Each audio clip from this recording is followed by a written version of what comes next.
يا مرحبا، أنا فدا من بدا. يلا حياكم الله، يا مرحبا. ما شاء الله تبارك الله. ذكر في مكان الله يعطيكم العافية. ما شاء الله ما شاء الله.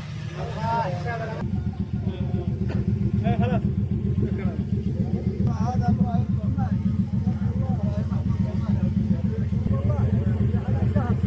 ابو عبد الله في هذه اللحظات يبشر سعادة الشيخ كبيرة بن عبد الله الشيخ فيصل بن عبد العزيز منتجع شعيب الأمير. بسم الله وبركاته. الله يرفعك. الله يبارك. شكرا لك. حياك الله. نسأل الله ان يلقى البركة ويبارك.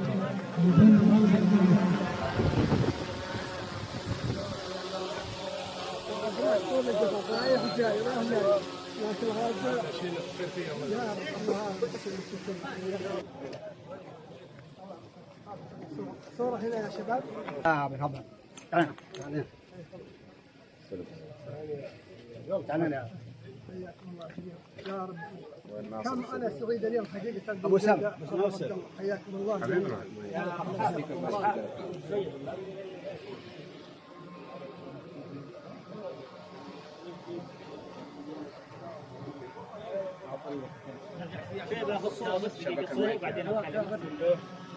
الحمد لله والصلاة والسلام على أشرف الأنبياء والمرسلين سيدنا ونبينا محمد صلى الله عليه وسلم. يسعدني ويشرفني في هذا اليوم المبارك أن ألتقي بإخواني في شدة الأسد ومع الأخ أحمد قرمش في هذا المنتجع الذي نفتخر فيه، وإن شاء الله يكون عائد له لأهله ويكون منتجع محتذى به في المنطقة ويكون له زوار إن شاء الله في المستقبل، وعشان إن شاء الله الجميع أنهم يحضرون محله. ولكم مني الشكر والتقدير على ما فعلتموه وصلى الله على محمد. حياكم الله جميعا. مرحبا بشيخ، مرحبا بشيخنا الدكتور عبد العزيز والضيوف بالعلماء. مرحبا بكم جميعا ان شاء الله. الان ان شاء الله نستعد للصلاه المغرب ثم بعدها نبدا فقرات الحق. حياكم الله جميعا. مرحبا بكم. بسم الله الرحمن الرحيم.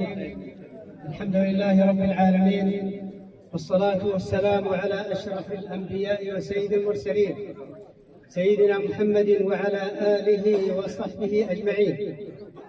باسم أستاذي وأخي وعمي أحمد علي قرنيش صاحب هذا المنتجع نرحب بكم أجمل ترحيب. فحياكم الله في هذه الليلة الطيبة المباركة التي أزدانت بوجودكم، فكان حضوركم في هذا المساء هو عنوان البهاء لأهالي جبل شد الأسود.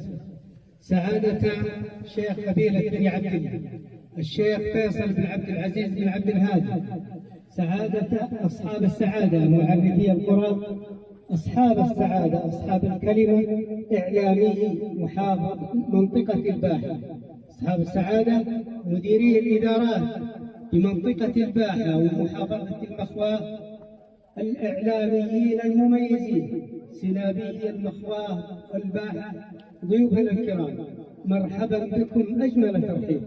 مرحبا بكم ملايين. مرحبا بكم ترحيبة حامد وزهران. مرحبا هيل عد السيف. بداية لهذا الاحتفال القرآن الكريم والشيخ عبد الله ابن خميس ابن عبد الهادي الشدري. أعوذ بالله من الشيطان الرجيم. يا أيها الذين آمنوا استجيبوا لله وللرسول إذا دعاكم لما يحييكم واعلموا أن الله يحول بين المرء وقلبه وأنه إليه تحشرون. واتقوا فتنة لا تصيبن الذين ظلموا منكم خاصة واعلموا أن الله شديد العقاب.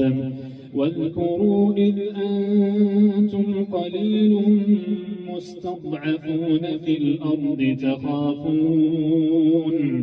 تخافون أن يتخطفكم الناس فآواكم وأيدكم بنصره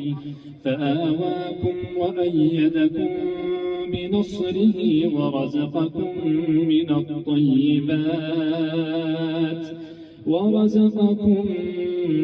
من الطيبات لعلكم تشكرون. صاحب السعادة ضيوفنا الكرام، كلمة صاحب هذا المنتجع العصامي الشدوي الأستاذ أحمد بن علي درموش. السلام عليكم ورحمة الله وبركاته. حقيقة أوديت كلمة ولكن الإضاءة وكبر السن فاعذروني مقدما لقراءته، فأقول لكم بسم الله الرحمن الرحيم. اللهم لك الحمد حتى ترضى، ولك الحمد إذا رضيت، ولك الحمد بعد الرضا، ونصلي ونسلم على سيدنا محمد وعلى آله وصحبه أجمعين. شيخنا الفاضل الشيخ فيصل بن عبد العزيز، شيخ قبيلة بني عبد الله، أصحاب السعادة، ضيوفنا الكرام، مرحبا حيل عند السيل، مرحبا ألوف يا عز الضيوف، مرحبا ترحيب الضيوف، مرحبا ترحيب المطر، حياكم الله جميعا. الحقيقة المنتجع هذا راودت الفكرة بعد التقاعد، ففكرت في ماذا أعمل بعد التقاعد، فكانت الانطلاقة من رؤية أمير الشباب الأمير محمد بن سلمان وهي رؤية 2030، فبدأت بهذا المنطلق والحمد لله تحقق لي مشروعين، مشروع في بنجرشي ومشروع في شجاع الأسفل. أيها الأحبة، المنتجع هذا يحتوي على غرفة دقية وعلى 5 وحدات سكنية وعلى 5 مظلات، كما يحتوي على مطر وبقالة، ويحتوي على 3 شمالات وعلى 3 نوافير، ويحتوي على جلسات وعلى ممشى أيضا لأصحاب الهايكينج. نقول لكم ممشى هنا جاهز، فحياكم الله جميعا، مرحبا ألوف، وكرر تحياتي لكم، وكرر شكري لكم، وكرر اعتذاري إن حصل منا خلل أو زلل في هذا الحفل. وفقكم الله جميعا، والسلام عليكم ورحمة الله وبركاته. لانتمائه لهذا الجو، فهي دعوة من هذا المكان لإخواننا الذين لم يبدأوا إلى الآن، فهذا المنتجع قد يكون يكمل العقد 30 منتجعات جبل شد الأسفل، والتي تعتبر ميزة نسبية لشد الأسفل وهي منتجعات الكهوف. فهي دعوة من الأستاذ أحمد لأن الجميع الذين لم يبدأوا ويحذوا حذوه في هذا المجال. للشعر حضور معنا شاعر الباحث، الشاعر المميز، صاحب الصوت الشجي، الأستاذ فاضل الزهراني، فليتفضل مشكور. سلمك ونبارك للأستاذ الكريم أحمد بن علي هذا المنتجع الجميل، والأستاذ سعادة الشيخ الموجودين يرضى قصيدة متواضعة حول المنتجع.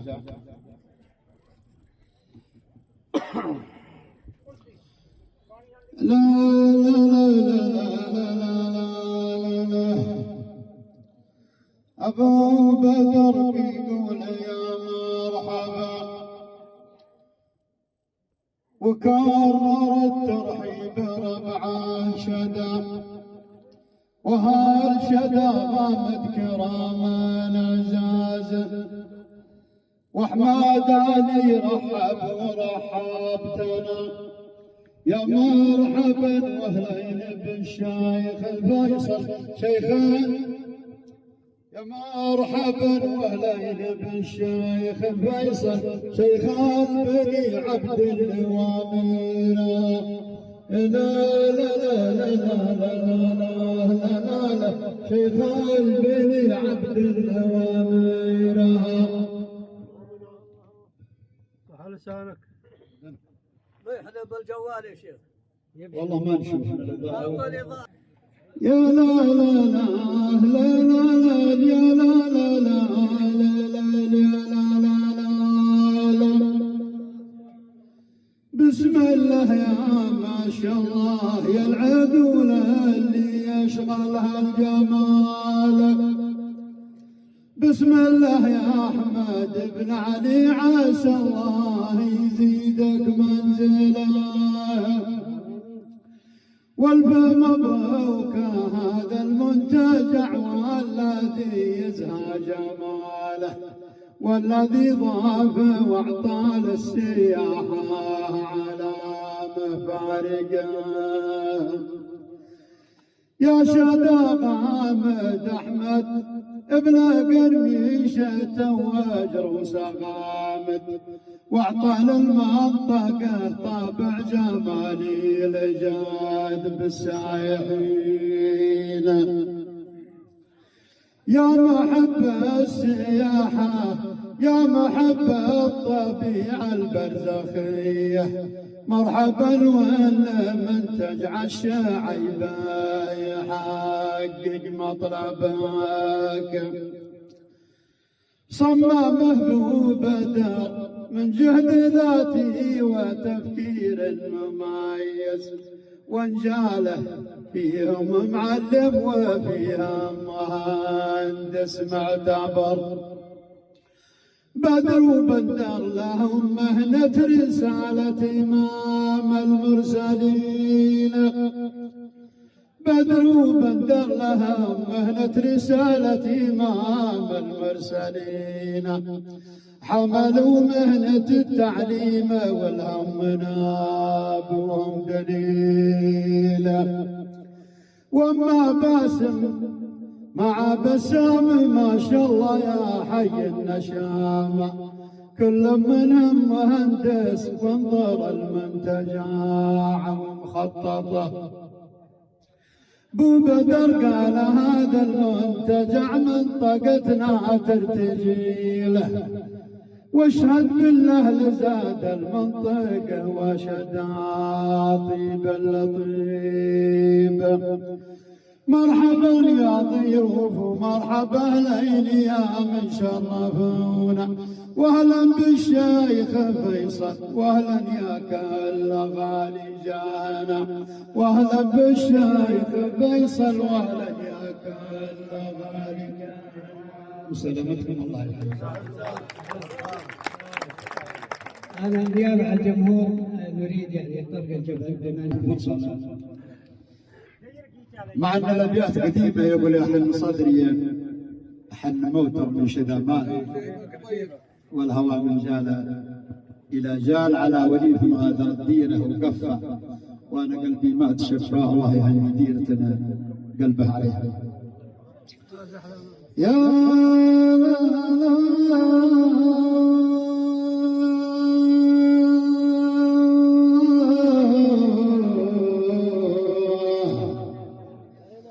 يا لا لا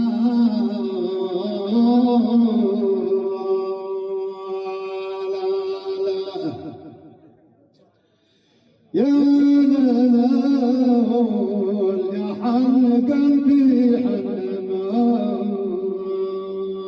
موتر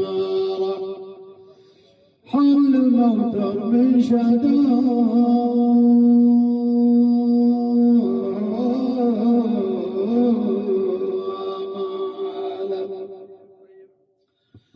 حل موتر من شدامال والهوى من جاله والهوى من جالي لا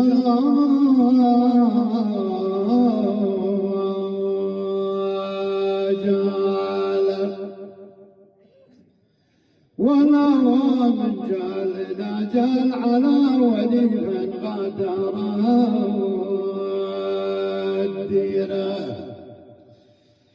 غادر الديره وقال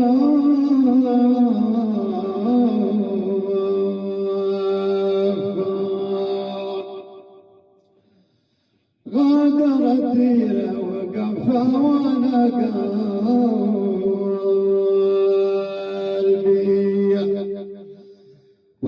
قلبي ما تنشاف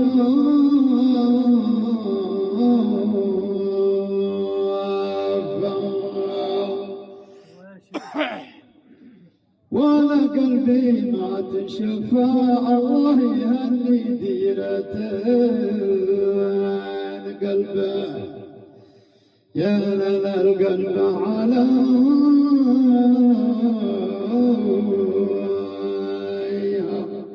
الله يهني ديرتنا قلبه عليها وسلامته. السلام عليكم ورحمة الله وبركاته.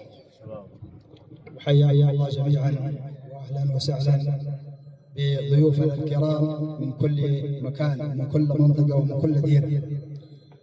وين أحمد قرنش؟ وين؟ نبارك لكم يا أبا بدر هذا المشروع الرائع ضمن سلسلة المشاريع التنموية المتميزة للنمو والانتماء في مملكتنا الغالية. باسم رب الكون نبدأ الكلام يا حاضرين. باسم رب الكون نبدأ الكلام يا حاضرين ونصلي ونسلم على خير البشر. مرحبا أهلا وسهلا على الرحب وسعة. مرحبا أهلا وسهلا على الرحب وسعة في شدى الأسفل. نرحب بكم يا كل ضيف. مرحبا يا شيخ فيصل. مرحبا يا شيخ فيصل والصحب الكرام. مرحبا يا ضيوفنا من قريب ومن بعيد. أبو بدر ابدع. أبو بدر ابدع ونفذ بهمة واقتدار. أبو بدر ابدع ونفذ بهمة واقتدار. نفذ المشروع بخطة قوية عالية وافتتاح مشروع هذا المساء عزة وشرف. وافتتاح مشروع هذا المساء عزة أو شرف. الشعيبة أنورت والنور غطى جبالك يا شدى. الشعيبة أنورت والنور غطى جبالك يا شدى. منتجع وكوف ومسجد ومطعم للضيوف والمسابح عالمية وبن الصالبي بن شدوان الجبل للملك عبد العزيز. كلها تمت بفضل الإله عز وجل. كلها تمت بفضل الإله جل وعلا. كلها تمت بفضل الإله جل وعلا. ثم جهد أحمد علي صاحب الفكر النظيف. ثم جهد أحمد علي صاحب الفكر النظيف. نظرة بعيدة ونظرة عالمية. وافق الرؤية لعرابه لي العهد. وافق الرؤية لعرابه لي العهد. والسياحة في شجالة لكل الزائرين.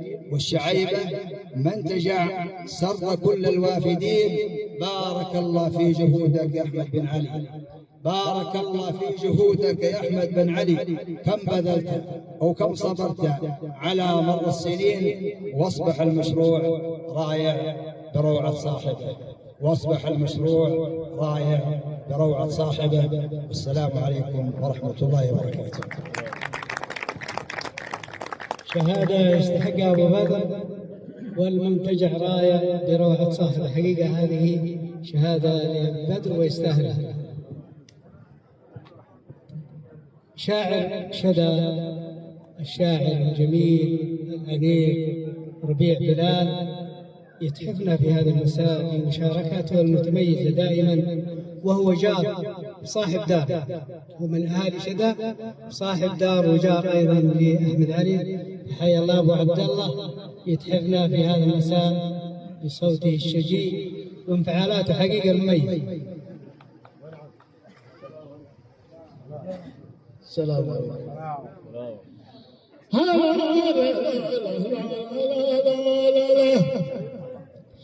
الله يبارك فيك يا حماد علي. الله يبارك فيك يا حماد علي. وما ظهر بشيخ كبير ريش بني عبد النبي ذا المكان. ريش بني عبد النبي ذا المكان. وما ظهر بكل الضيوف يا مرحبا ولا عدد المطر. يا مرحبا ولا عدد المطر. في حب الله مكرمه المنتجع في شدان، الله مجد المنتجع في شدان، تكبيب مصر داخل القلب. لا لا لا لا لا لا لا تكبيب مصر داخل القلب. صح لسانك، صح لسانك. وهذه المنافسة يعني مقارنة كم بدر بالقاهرة فتستحق حقيقة، وشاعرنا مبدع دائما الشاعر ربيع. شكرا أبو عبد الله. نرحب بضيوفنا الكرام من خارج البلاد، اليمن السعيد، باكستان، الهند. مرحبا بكم ومشاركتكم في هذا المساء. مرحبا بالأشقاء والأحبة جميعا. ضيوفنا الكرام أيضا نعود للتاريخ، وشذا يستحق منا حقيقة وقفة، ويستحق منا الكلام، ويستحق منا أن نعطي يعني صورة جميلة لجبل شذا الأسفل لما أثبته التاريخ. الدكتور أحمد مشاش هو خير من يقول هذه الكلمة وهذه الشهادة لشذا الأسفل. تفضل يا دكتور أحمد وحياك الله. السلام عليكم ورحمة الله وبركاته. بسم الله الرحمن الرحيم، والصلاة والسلام على نبينا محمد وعلى آله وصحبه وسلم تسليما كثيرا. أولا أرحب بالجميع وأشكر الأستاذ أحمد جميل على دعوته لحضور هذا الحفل المبارك في منتجع الشعيبة أو الشرقية. أنا قريت اسمين، الشعيبة الريفي. فأحب أن أعبر عن سعادتي الغامرة بهذا الحفل البهيج. الحقيقة الحديث عن جبل شذا لا تتساله مجلدات، وقد فوجئت بأن أعيد لأن ألقى هذا الكلمة المرتجى، وقد قيل لا خير في الرأي الخطير. جبل شذا يحتاج أن نستعد له وأن نحضر عنه، فهو جبل يعني يمثل تاريخ البشرية. بدء الوجود البشري حقيقة حينما سكن الإنسان على هذه الأرض لم يعرف صنعة الخيام ولا بيتا لابن ولا بناء بالحجارة، وإنما كان يأوي إلى الكهوف.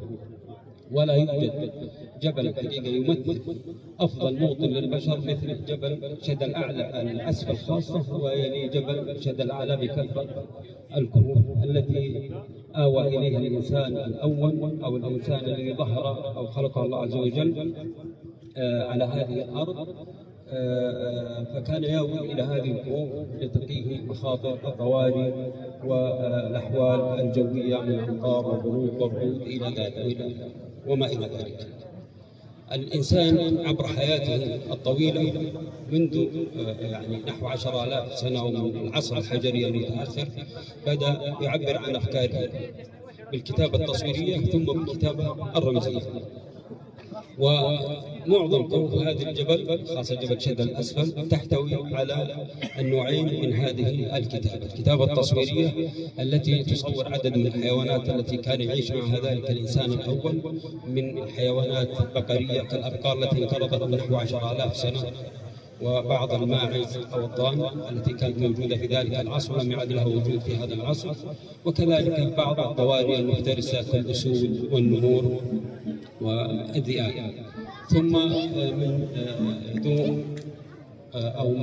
منذ بدء تحول الكتابة التصويرية إلى الكتابة الرمزية أيضا هناك شواهد تمثل هذه الكتابة التي تعود تقريبا إلى 2000 إلى 3000 سنة قبل الميلاد، أي من نحو 4000 إلى 5000 سنة دونت بكهوف هذا الجبل ويمثلها مثلا هنا أقرب كهف يمثلها كهوف الأشراف وكهف الهرير. بالإضافة إلى النقوش اللي تحدثنا عنها التصويرية توجد في مواقع كثيرة هنا مثل نقوش الدهنة وكهف الأضاء هنا بجوار، وأيضا يوجد أيضا رسوم تصويرية في كهوف الأشراف وفي غيره من الجبل. وكذلك توجد في جبل شذا الأعلى الذي يعتبر امتداد جيولوجي طبيعي لجبل شذا الأسفل. فالحقيقة مهما تكلمنا عن هذا الجبل فهو عريق بتاريخه الجيولوجي الذي يمتد إلى نحو 700 مليون سنة، عريق بأهله وسكانه وتاريخه وأصالته. الحقيقة أن لفظة شدة نفسها تعود إلى اللغة الأكادية التي خرجت من الجزيرة العربية واستوطنت في بلاد الرافدين، وهي لغة عربية قديمة تمثل لغة القرآن الكريم لأنها لغة مقطعية، ودونت بالحرف المسماري الذي حافظ على الصوت المقطعي، فهي لغة معربة مثل اللغة العربية التي كتب بها القرآن الكريم. شدى في هذه اللغة يعني الجبل، فحينما نقول شدى كأننا نقول جبل شدى، كأننا نقول جبل الجبل. فشدى في هذه اللغة وهي لغة خرجت من سواحل البحر الأحمر، ثم استوطن بعدهم الكنعانيين أو ما يسمى لاحقا الكنانيين، هي لغة معربة تسمي الجبل شدى، فهذا تأصيل لغوي لكلمة شدى. أعود مرة أخرى إلى هذا المنتجع الرائع الأصيل الذي جمع بين التراث والمعاصرة، جمع بين جمال الموقع وجمال البناء، وهو الحقيقة سيكون بإذن الله وجهة سياحية مميزة تجمع بين الجمال والاستجمام والراحة في هذه النزل الرائعة. وشكرا على إتاحة الفرصة لهذه الكلمة. رحال كرمين، قناة كرمين والمدعومة من الشيخ خالد سليمان والشيخ عبد الهادي أبو رحمة وجميع الداعمين لهذه القناة بتقديم أوسمة. يسعد الأخ رحال كرمين أن يقدم أوسمة لأصحاب المنتزعات التي زارها، ووعد إن شاء الله تعالى باستكمال جميع المنتزعات في جبل رشيد الأسفل، وهو إعلامي مميز أظهر هذه المنتجعات بصورة مميزة ورائعة. الأول وهو الأستاذ فضل جمعان الشدوي أبو باسل، وهو صاحب الشدوي، وهو صاحب أجمل كهف.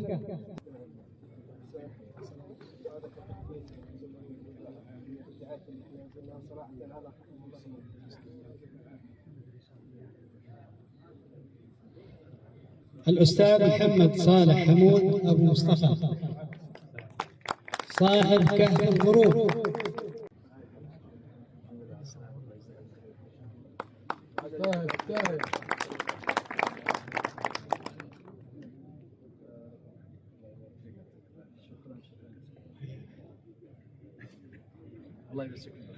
الأستاذ ناصر الشدوي وهو إعلامي ومثقف ومسرحي وتاريخي من أبناء أهالي جبل شد الأسفل، صاحب منتجع الكهوف.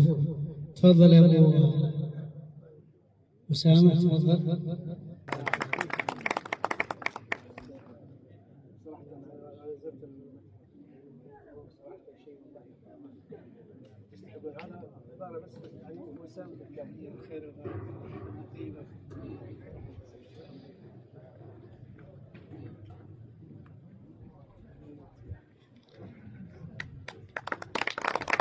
الأستاذ جمال حسين صاحب منتجع الكهوف المعلقة، وهو أيضا ليس للكهوف المعلقة فقط، بل له مشاركات عديدة في إشهار البن الشدوي على مستوى المملكة. هو الأستاذ عبد الله حميد حقيقة سفراء القهوة الشدوية. الأستاذ عبد الله حميد كان مشارك مع الأحساء الأسبوع الماضي. الأستاذ سليمان لاحق صاحب منتجع حبال. الأستاذ سليمان أيضا من أصحاب اليد العاملة يعني الرؤية الثاقبة لتطوير منتجعات شد الأسفل. حقيقة منتجع رائع وجميل، وهو لا يبعد عن هذا المكان يعني يمكن 150 متر في بداية الطريق. حيا الله محمد، يستاهل الأستاذ سليمان.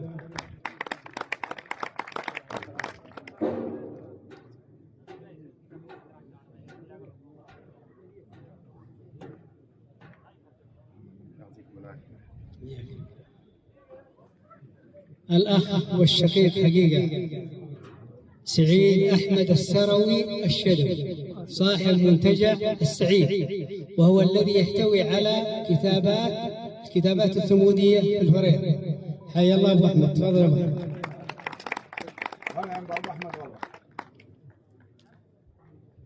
استاهل.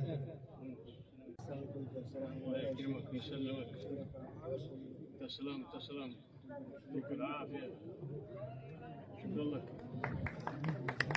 صاحب هذا المنتجع وكما ذكرت في المقدمة أستاذي وأخي وعمي ولكم حل اللغز الأستاذ أحمد علي قرميش.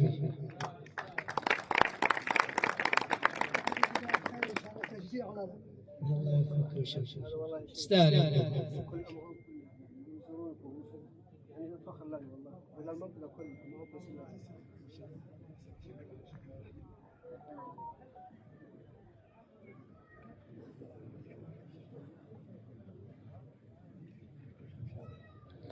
كما نسعد حقيقة بتكريم من شرفنا في هذا المساء راعي هذا الاحتفال الشيخ الكبير شيخنا الفاضل الشيخ فيصل. تفضل يا شيخ فيصل.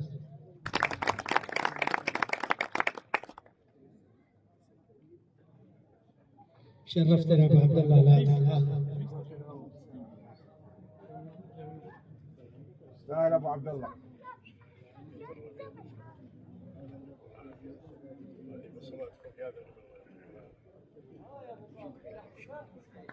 شكرا قناة كرمين. وهي دعوة من الأخ عبد الله مراد للإعلاميين نقل الصورة الجميلة عن شذا الأسفل وشذا الأعلى، لأنها أصبحت مزارات سياحية تغيب عن كثير من الناس، فمن حق شذا وشذا على الإعلاميين إظهار هذا الجمال. ندعو سعادة شيخنا الكريم للتكريم في هذا المساء.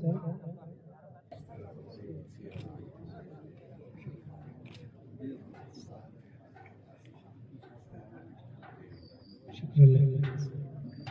الأستاذ عبد الله خميس، الدكتور أحمد بشار. يا ابو تعال ضروري هو يصور يا بلال ترى نحتاجك بعد عشان تفاضل.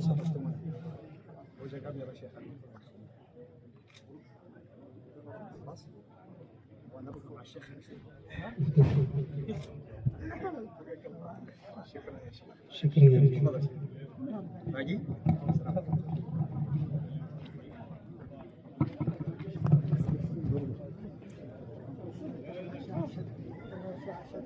أيضا الشاعر استاهل. أيضا تكريم الإعلاميين الأستاذ عبد الرحمن، المصور الأستاذ خميس زهران،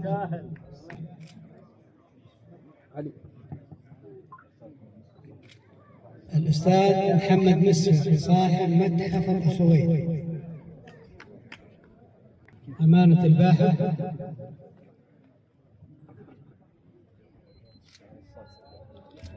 مذيع القناة الأولى الأستاذ علي الصافي، مذيع القناة السعودية الأولى الأستاذ علي الصافي،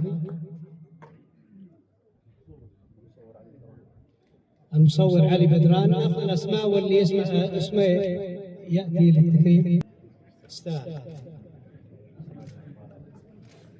سناب المخواه المميز الرائع الجميل الأستاذ سالم العمر، حقيقة صوت إعلامي ودائما يقدم الجميل على مستوى المحافظة والمنطقة. شكرا يا أستاذ. أستاذ عبد الله مراد صاحب قناة كرمين، تفضل.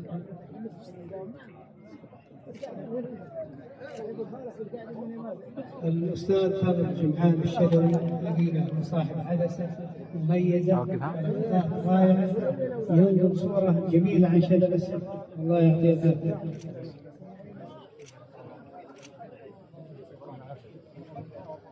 خضران غربوق الشدوي، عبد الرحمن ناصر الشدوي.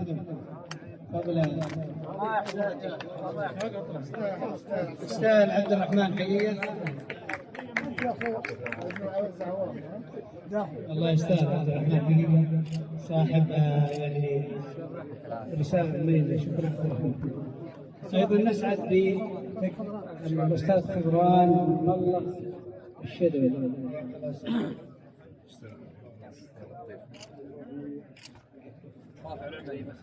الأستاذ رافع العمري، مصلح الكرش، سنابية أيضا الرائع والجميل، سنابية المخواه. مصور أحمد سليمان،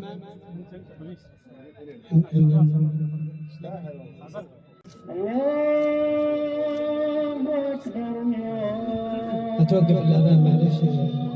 محمد رسول الله، حي على الصلاة حي على الفلاح قد قامت. طيب الأستاذ فضلان الشدوي سيكون تكريم أحد المصورين ثم رمزية الباقي نذيع الأسماء.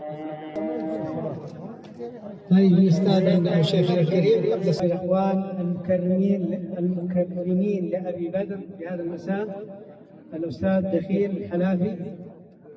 هي متواضعة والله يا أبو. شكرا لكم بدر السهل. نسأل الله لك التوفيق وأن يجعل هذا المحل لك عامل من طاعته طولة عمرك.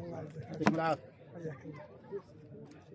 العم جمعان بن علي والأستاذ عبد الله حميد، الأستاذ عبد الله أحمد الشدوي، وأيضا من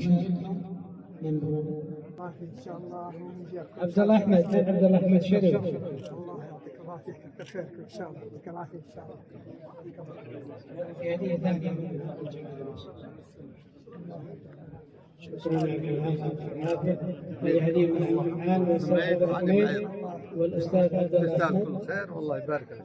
أستاذ عبد الله. أيضا زملاء الأستاذ أحمد علي في ثانوية الجرشي يتفضلون. الزملاء في ثانوية الجرشي يعطيكم العافية ويستاهل.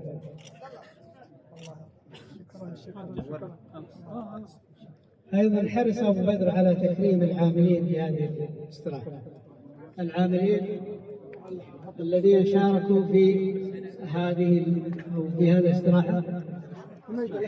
حميد الأشول، الشفاء من اليمن السعيد، حياكم الله. حميد الأشول. طيب الأخوان الأربعة الأشقاء الذين شاركوا في بناء هذه الاستراحة يتفضلون معنا الأربعة: حميد الأشول علي يحيى ونبيل قحامة محمد الوضين وسيف راشد. يتفضلون معنا الأربعة ياخذ صورة مع شيخ القبيلة صاحب البكلين. تفضل أيضا الذي شارك في البدايات حقيقي مفروض الحاسب كسر. وإن شاء الله بعد العشاء لنا